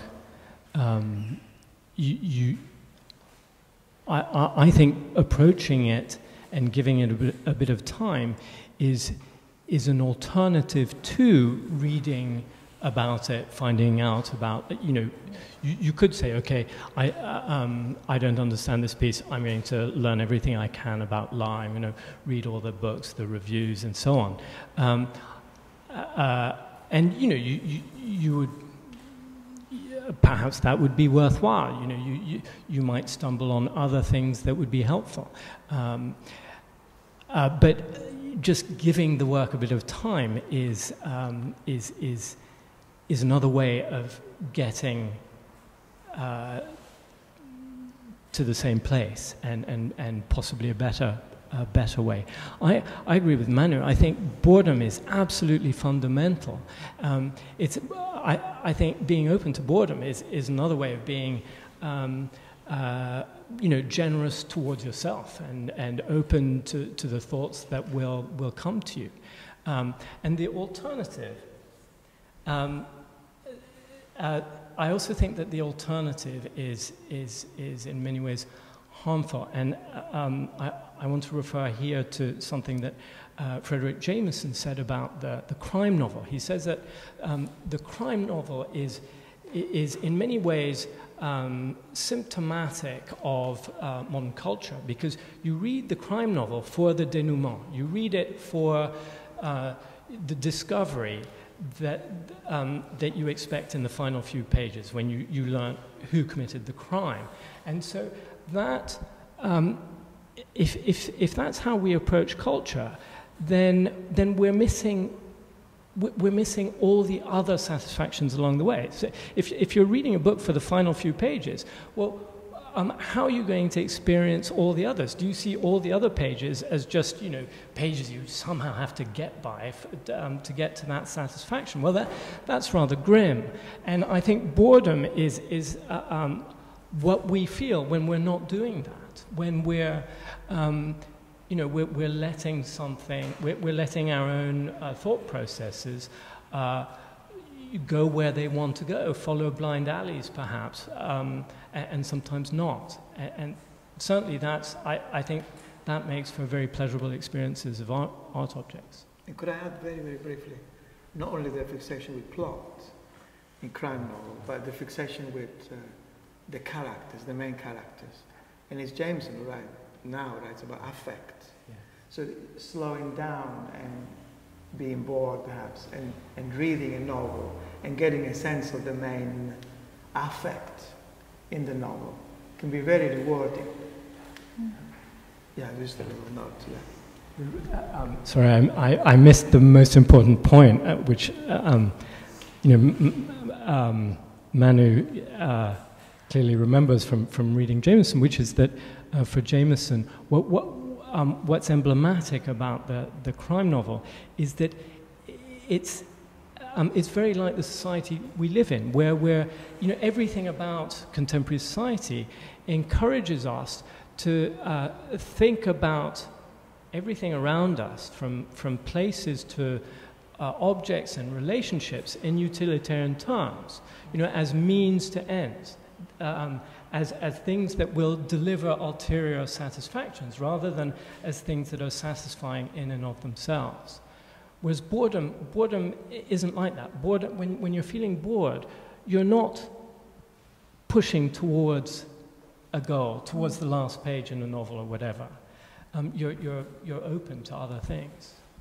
I mean, to put a little bit of addition to that, actually, of course, in a way, a crime novel is a machine for slowing you down, because nobody really wants to just go straight to the end page and find out who've done it. You haven't had the experience if you do that. That is to sabotage it. What you want is something that is sufficiently interesting and yet at the same time frustrating to keep you reading for 200 or 300 pages until you get to that answer at the end. The answer at the end, in a way, isn't really the point, is it? It's only the frame for the experience. And so, I mean, it is quite a paradoxical thing, really. I mean, there was, for a time, I think in the 1970s, a fashion for a certain kind of spy novel that was deliberately very boring. It went on and on, going. It was about people going, searching through archives, looking for some little detail, uninteresting in itself, but somehow the key to the whole thing, and it went on and on and on. And this went with a sort of rather dreary Eastern European sort of setting and so on. And of course, what this did was also to build up suddenly to an appallingly violent climax, which suddenly almost came out of nowhere. So the relationship between slowness and speed is perhaps part of what we should be talking about, really. I just wanted to, well, now I'm sort of responding a bit. The idea of boredom, I don't know if boredom is the same as also just doing nothing or the book that I referenced, Harebrained Tortoise Mind,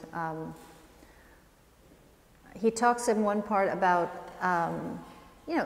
really famous historical figures like Einstein, who's quoted all the time, of course, but that these were people who had incredible minds, made incredible discoveries, and yet were known to just stare into space for hours, seemingly doing nothing or seemingly bored, and then and even, he even writes that Arthur Conan Doyle did this with Sherlock Holmes. He would sit for a whole day or two, just not when he was in the opium den having the kind of experience you're talking about, but he was, and then all the pieces would come together. So it's how do you go, and it's true, how do you get young people, but even all of us, to cultivate that and to trust that?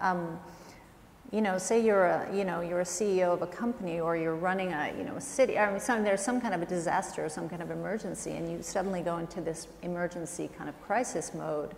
But what if you were equipped with enough experience that, when I go into the slow mind, people might think I need to respond like this, but I'm going to go into my not knowing and let my intuition bring forth some new variables that I may not have thought of, and let some other things filter in. And then in a couple of days, or whatever that time, it doesn't have to be a couple of days, but that's one, thing I find very interesting. But you have to trust it. That means you have to do it enough that you trust it. Like, I'm happy to say that I've grown to fully trust my intuition and fully trust that part, but I certainly was not always that way.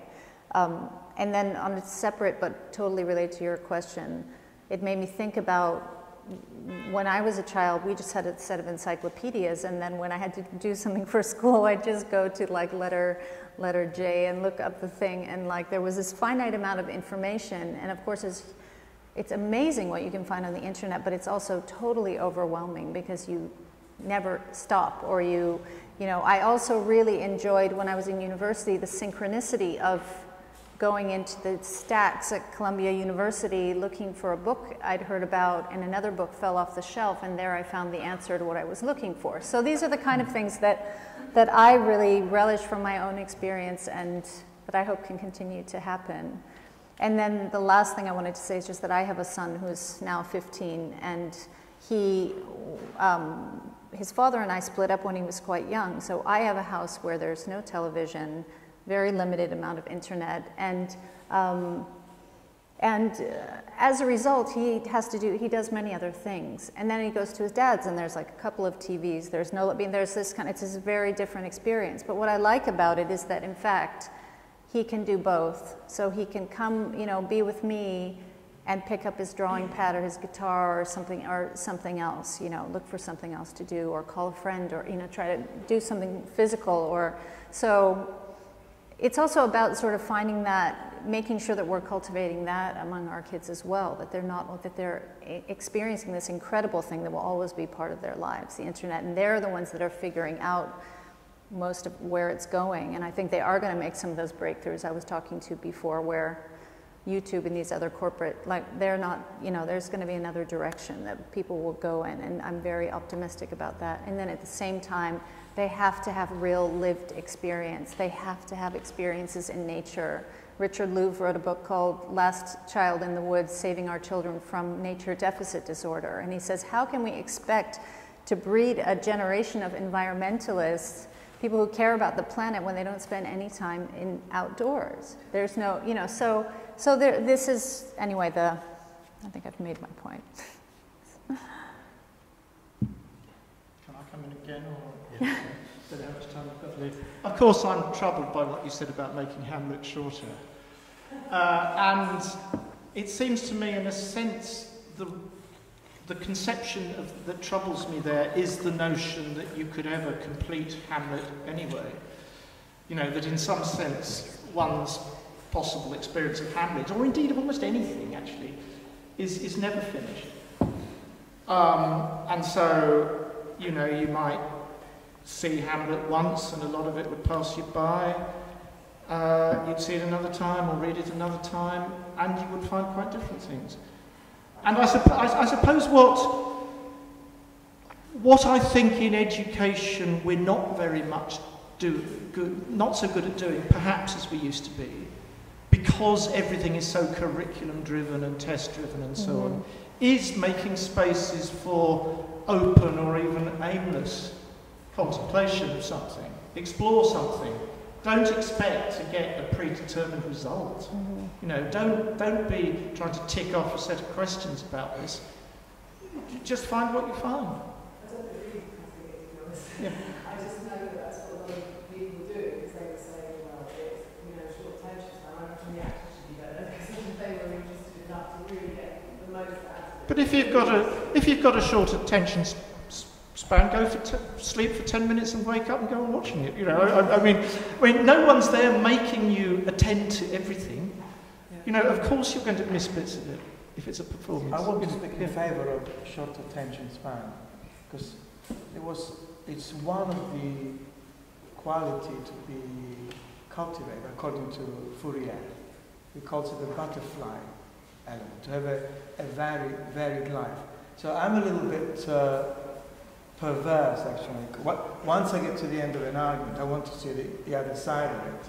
And could it be one good thing is to stay with boredom and to see what happens and to stare into the void and let ideas come up. But sometimes maybe it's good to not to be too moralistic about it. Maybe, and Fourier talks about this, the butterfly element of changing constantly. Friends, I don't know if he talks about partners as well, but you know, situations, cities, and activities during the day. So in praise of attention deficit disorder, I can see a book written there. I think we've been conned really, because that whole thing that I remember when I was at school in the 70s, that they told us, oh, this technology, it's going to be amazing, it's going to make sure everyone's got loads of spare time and we're going to have to find leisure activities. I remember them saying that to us, and now it's a bit of a con. Now they want to make more and more money out of people and everything's going really fast, and there is not as much as there was in the 70s. I remember my mum and dad, although they were working hard, they still had time and holidays and a lot more one-to-one time than now. So I think that's a separate issue in a sense. It's getting muddled up with the, you know, because I was surprised that my son's 15 too, and that whole thing that I'm misinterpreting it probably because I don't like the technology, because I find it too stressful for me personally.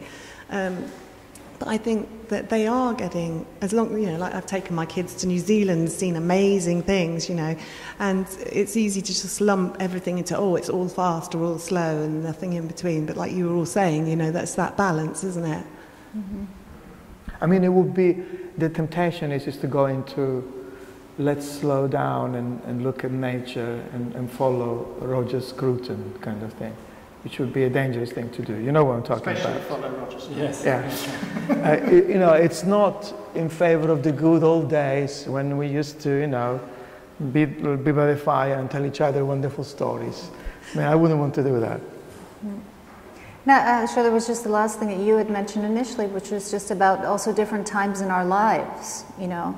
There was a time when I was young and I moved to New York City, and it was the most fabulous thing, you know, for a long time, through many experiences and many fast experiences also. And then, you know, it partly was becoming a mother and realizing, actually having a different kind of environmental consciousness and things that made me want to get the hell out of there. And, you know, and also there, I mean, somebody said to me a while ago about my son, like, just, you know, he's in a time in his life, he needs to be in the material world, and he needs to be, and he's learned, these are all learned, it's all the things we're learning, and that's about that recall and that re-encounter that Richard was talking about, the idea of re-encountering and how those things come back together. We actually have something we call slow reading, which is different, which I'm not sure if it's, well, it's of course appropriate to bring it up here, but you know, there are different ways that we read. We don't only read text. You read an exhibition differently. Like you read things. You read different in a more tactile way. Other people read in a more mental processing way. Other people. So there are all of these things, and then we call slow reading also this thing that happens between the spaces of two texts, for example, or two ideas. So that's where you're making your own, the sort of synapses. You're making your own connections. You're drawing. We're constantly drawing from all these experiences from our lives. That's why it's fine that my son wants to be more on the internet now than playing his guitar, because he has had the experience. So later on, he'll be able to have that recall and re-encounter with the thing.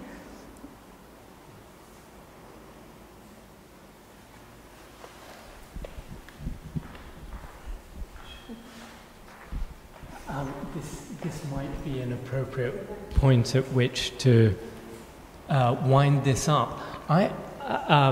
I realize we've gone over time. I'm sure some of you have to get back to families and so on. But I have a feeling that the panelists might be prepared. If anyone has further questions, maybe we can go on talking more informally for a little while afterwards, maybe 10 or 15 minutes. Yeah?